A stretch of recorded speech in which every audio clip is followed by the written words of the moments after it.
Tonight is TNA No Surrender, but who will surrender in the main event when Moose defends the TNA World Championship against the former champ, Alex Shelley? Welcome back, guys, to Fog Wrestling for your TNA No Surrender preview. I think this is the second pay-per-view of the year, and last night watching TNA Impact I did feel like surrendering. It was 2 hours of just absolute shite and I didn't want to watch it anymore, and then before you know it, 24 hours later there's another 3 hour pay-per-view on. So yeah, if you like TNA, there's lots of content at the moment, but if you don't like TNA, then you know that's 5 hours of TNA in the space of 30 hours probably. That's too much for me. That is too much, and 25 hours. The fact it's on Friday is a disgrace. Scott D'Amore put 10 million on the line to buy this company. I'll give you 10 million reasons why not to watch this company.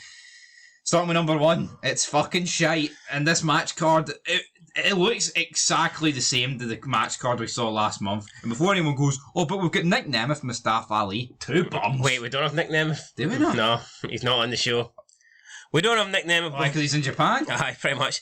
We've got Mustafa Ali making his in-ring debut. We have Alex Shelley in a no-surrender rules match challenging Moose for the belt in a rematch. We have Giselle Shaw, a man, challenging for a female's championship.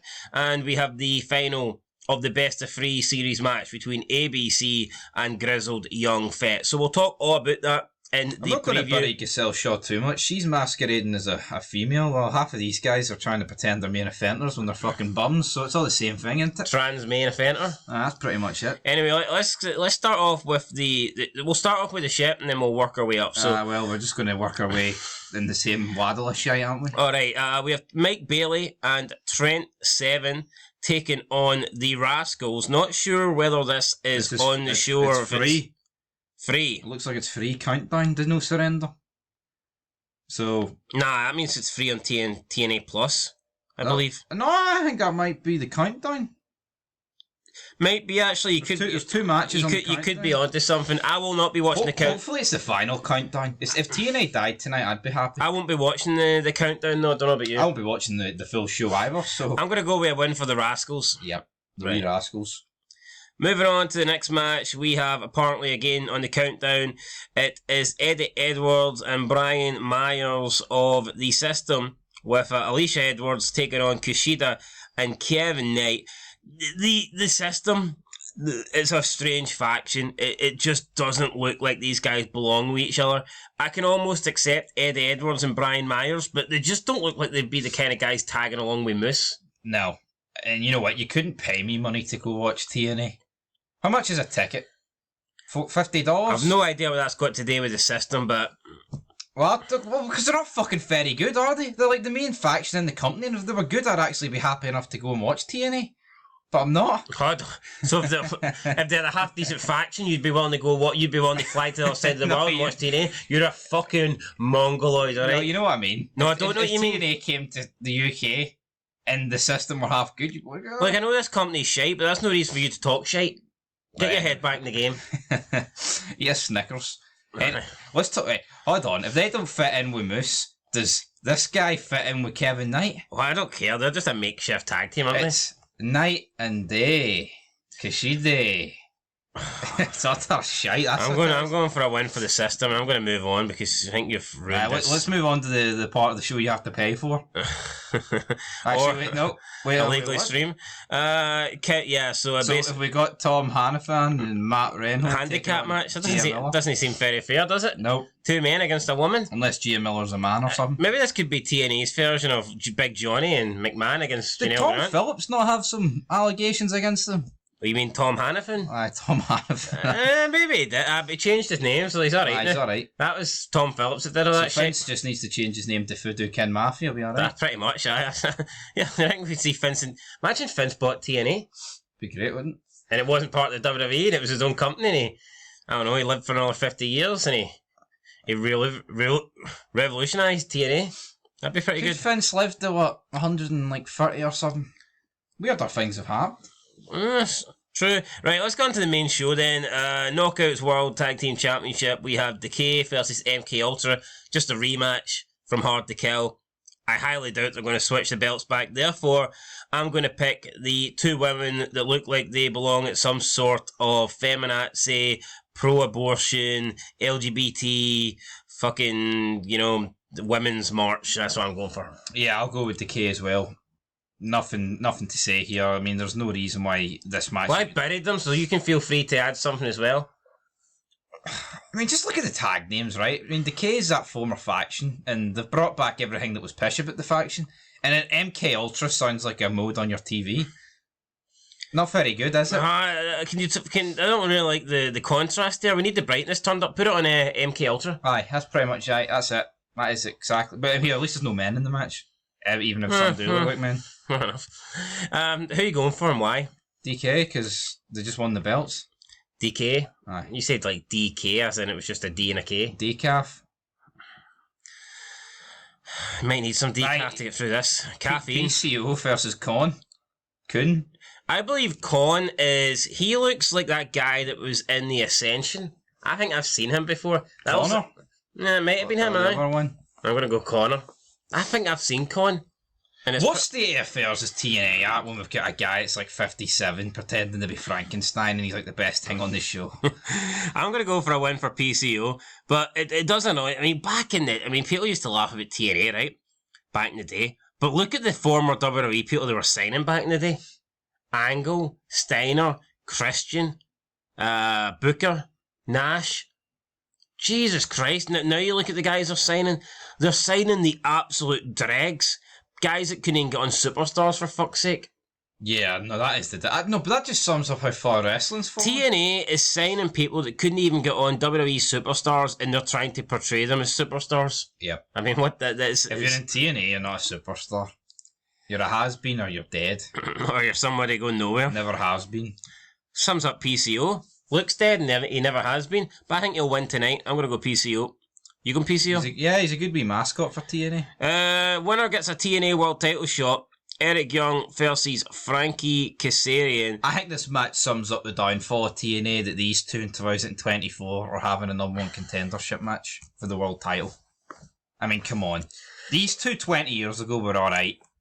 No, hold on here. There's worse people that have been world champion TNA, and you're gonna pick you're gonna draw the line at one of these guys getting a title shot. No, I am. No, that they'll probably lose. No, but these guys are what, nearly 50, right? Probably nearly 50, around about that. And it's like, what have they done? What have they done the past 10 years? No, Eric Young, failed runs in WWE and AEW. Well, when you put it like that.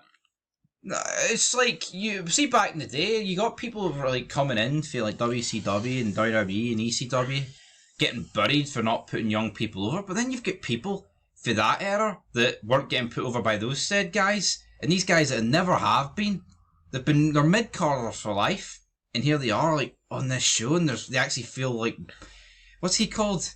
What's Young Showtime? I don't think that's something they used 20 years ago. I don't think they use that anymore. Well, Showtime Eric Young, man, it's no time for me. It's just fucked. Call it a day. Right, I'm going Eric Young. Who are you going for? I'm going Frankie Kazarian. Fucking spit your point out. Right, let's move on to the next match here.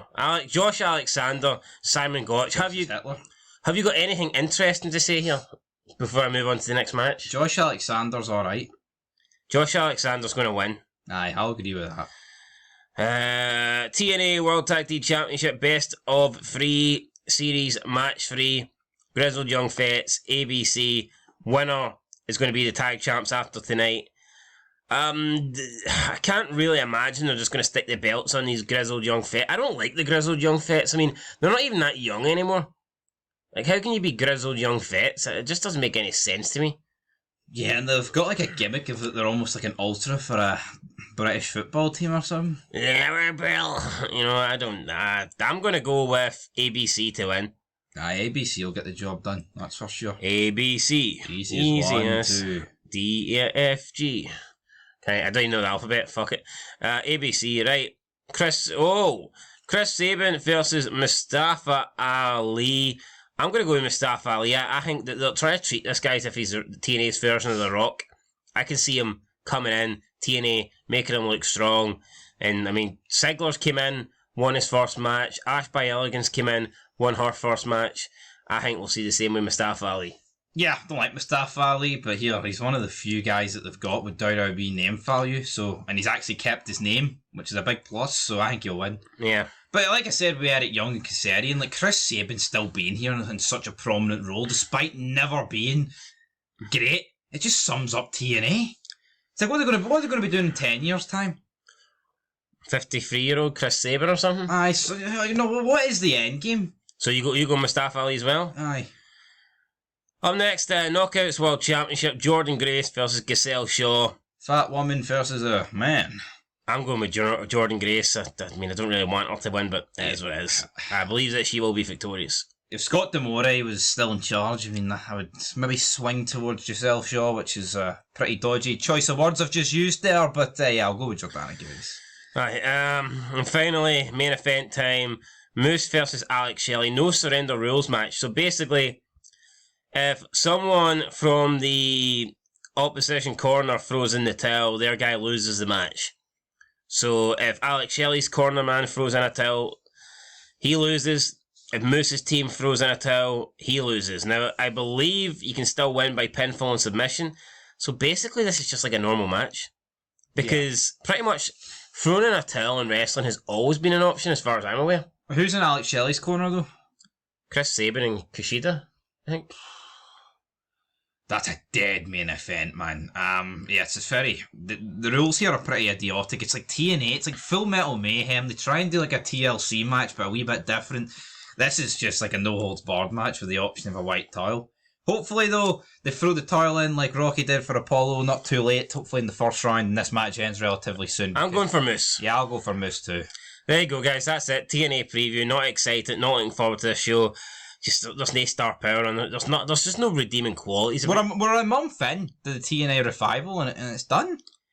And the people that I kind of do like on TNA, they just never really get shown or they're not in prominent roles. I mean, Joe Hendry's entertaining. Push fucking Joe Hendry. Get Grado back. Grado's fun. Tommy Dreamer. I want to see Tommy Dreamer, and I want to see Tommy Dreamer Full Metal Mayhem matches every week. Aye. But TNA's like when you're playing Call of Duty Zombies and you've got a teammate that constantly goes down, you keep reviving them. What's the fucking point? Just let him die. Aye. Hopefully he'll quit after the lobby. And then by the time you get to somebody else. By the time you get to the end, he's got about 45 downs and you've got about 44 revives. Eventually, it's going to run out. Will TNA die in my lifetime? I hope so. Hope so. Anyway, guys, catch you in the next one. Catch you in the review, actually. Unfortunately, I need to review this shit, so... Alright, we'll see you next time. But see, if you look at WCW and ECW, is their legacy not better by the fact that they actually got run out of business? If they were still going, fuck knows what the state would be. Do you not think there's actually potential that TNA would be looked back a bit more fondly if it died 10 years ago? What's that to say? Sometimes it's better to have loved and died than never to have loved, or what's that shit saying? I know what you mean. I can't remember it because I... Lived and loved and lost, my than never to have... mince. Anyway, like, the point is, I mean, yeah, TNA is beginning to be that bad smell, it just won't go away. Aye. Anyway, catch you in the review, guys. A big pile of shite like McMahon left on her head. Damn. Catch you in the review. Till next time, peace.